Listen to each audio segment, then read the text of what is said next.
ನಮಸ್ತೆ ಎಲ್ಲರಿಗೂ welcome back to my YouTube channel. ಎಲ್ಲರೂ ಹೇಗಿದ್ದೀರಾ? ಐ ಹೋಪ್ ಎಲ್ಲರೂ ಚೆನ್ನಾಗಿದ್ದೀರಾ ಅಂತ ಅಂದ್ಕೊಂಡಿದ್ದೀನಿ. ಕ್ವಿಕ್ಕಾಗಿ ಏನಾದರೂ ಸ್ನ್ಯಾಕ್ಸ್ ತಿನ್ನಬೇಕು ಅಂತ ಅನಿಸಿದ್ರೆ ಈರುಳ್ಳಿನ ಬಳಸ್ಕೊಂಡು ಈ ಒಂದು ಬಜ್ಜಿ ರೆಸಿಪಿನ ಟ್ರೈ ಮಾಡಿ. ಹೇಗೆ ಮಾಡೋದು ಅಂತ ನೋಡೋಕ್ಕೂ ಮುಂಚೆ ನೀವೇನಾದರೂ ನನ್ನ ಚಾನಲ್ನ ಸಬ್ಸ್ಕ್ರೈಬ್ ಮಾಡದೆ ಫಸ್ಟ್ ಟೈಮ್ ನೋಡ್ತಿದ್ರೆ ದಯವಿಟ್ಟು ಸಬ್ಸ್ಕ್ರೈಬ್ ಮಾಡ್ಕೊಂಡು ನೋಡಿ. ಹಾಗೆ ಪಕ್ಕದಲ್ಲಿ ಕಾಣುವಂಥ ಬೆಲ್ ಐಕಾನ್ನ ಕ್ಲಿಕ್ ಮಾಡಿ. ಒಂದು 2ರಿಂದ 3 ಈರುಳ್ಳಿನ ಈ ರೀತಿ ಚಿಕ್ಕದಾಗಿ ಕಟ್ ಮಾಡಿಕೊಂಡು ಈ ರೀತಿ ಸ್ಕ್ವೀಸ್ ಮಾಡ್ಕೊಳ್ಳಿ, ಅಂದರೆ ಎಲ್ಲ ಬಿಡಿ ಬಿಡಿಯಾಗಲಿ. ನಂತರ ಇದಕ್ಕೆ ಚಿಕ್ಕದಾಗಿ ಕಟ್ ಮಾಡಿ ಇಟ್ಕೊಂಡಿರುವಂಥ ಹಸಿಮೆಣಸಿನ್ಕಾಯಿನೂ ಕೂಡ ಸೇರಿಸ್ತಾ ಇದ್ದೀನಿ. ಹಾಗೆ ಕರಿಬೇವು ಅದನ್ನು ಕೂಡ ಚಿಕ್ಕದಾಗಿ ಕಟ್ ಮಾಡ್ಕೊಂಡಿದ್ದೀನಿ. ಹಾಗೆ ಕೊತ್ತಂಬರಿ ಸೊಪ್ಪು ಇವೆಲ್ಲವನ್ನು ಹಾಕಿ ನಂತರ ಅಜ್ವಾಯಿನನ್ನು ಕಲ್ಲಲ್ಲಿ ಕುಟ್ಬಿಟ್ಟಾದರೂ ಹಾಕ್ಕೊಳ್ಳಿ, ಇಲ್ಲಾಂದರೆ ಈ ರೀತಿ ಕೈಯಲ್ಲಿ ಸ್ವಲ್ಪ ತಿಕ್ಕಿ ಹಾಕ್ಕೊಳ್ಳಿ. ಬಜ್ಜಿಗೆ ಅಜ್ವಾಯಿನೇ ಒಳ್ಳೆ ಫ್ಲೇವರ್ ಕೊಡೋದು, ಇದನ್ನು ಯಾವುದೇ ಕಾರಣಕ್ಕೂ ಸ್ಕಿಪ್ ಮಾಡೋಕ್ಕೆ ಹೋಗಬೇಡಿ. ನಂತರ ಸ್ವಲ್ಪ ಉಪ್ಪನ್ನು ಕೂಡ ಸೇರಿಸ್ಕೊತಾ ಇದ್ದೀನಿ.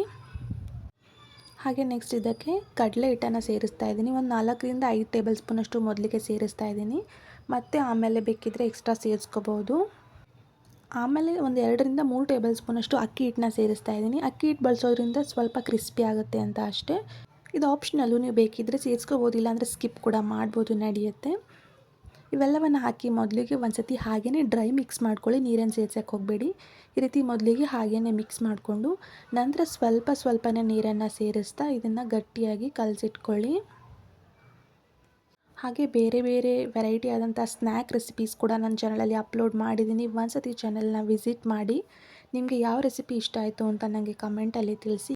ನೋಡಿ, ಈ ರೀತಿ ಗಟ್ಟಿಯಾಗಿ ಬಜ್ಜಿ ಹಿಟ್ಟನ್ನ ಕಲಸಿಟ್ಕೊಂಡಿದ್ದೀನಿ. ನಂತರ ಈಗ ಇದಕ್ಕೆ ಸ್ವಲ್ಪ ಎಣ್ಣೆನ ಬಿಸಿ ಮಾಡೋಕ್ಕಿಟ್ಟಿದ್ದೆ.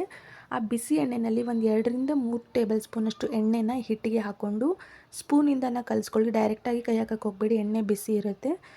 ಬಜ್ಜಿ ಮಾಡೋಕ್ಕೂ ಮುಂಚೆ ಈ ರೀತಿ ಸ್ವಲ್ಪ ಬಿಸಿ ಎಣ್ಣೆನ ಹಾಕಿ ಕಲಿಸ್ಬಿಟ್ಟು ಬಜ್ಜಿ ಬಿಟ್ಟರೆ ಬಜ್ಜಿ ತುಂಬ ಚೆನ್ನಾಗಿ ಬರುತ್ತೆ, ಟೇಸ್ಟ್ ಕೂಡ ಸೂಪರಾಗಿರುತ್ತೆ. ಮೊದಲಿಗೆ ಸ್ಪೂನಿಂದ ಈ ರೀತಿ ಕಲಿಸ್ಕೊಂಡ್ಬಿಟ್ಟು ನಂತರ ಕೈಯಿಂದ ಕಲಿಸ್ಕೊಂಡು ಇಮಿಡಿಯೇಟಾಗಿ ನಾವು ಎಣ್ಣೆಯಲ್ಲಿ ಬಿಡಬೇಕು. ಎಣ್ಣೆ ಹಾಕಿಬಿಟ್ಟು ಆಮೇಲೆ 5 ನಿಮಿಷ 10 ನಿಮಿಷ ಬಿಡೋಕ್ಕೆ ಹೋಗಬೇಡಿ. ಬಿಸಿ ಎಣ್ಣೆನ ಹಾಕಿ ಕಲಿಸ್ಬಿಟ್ಟು ಇನ್ಸ್ಟಂಟಾಗಿಯೇ ನಾವು ಎಣ್ಣೆಯಲ್ಲಿ ಈ ರೀತಿ ಬಿಟ್ಟು ಗೋಲ್ಡನ್ ಬ್ರೌನ್ ಬರೋವರೆಗೂ ಫ್ರೈ ಮಾಡಿ ತೆಗೀರಿ.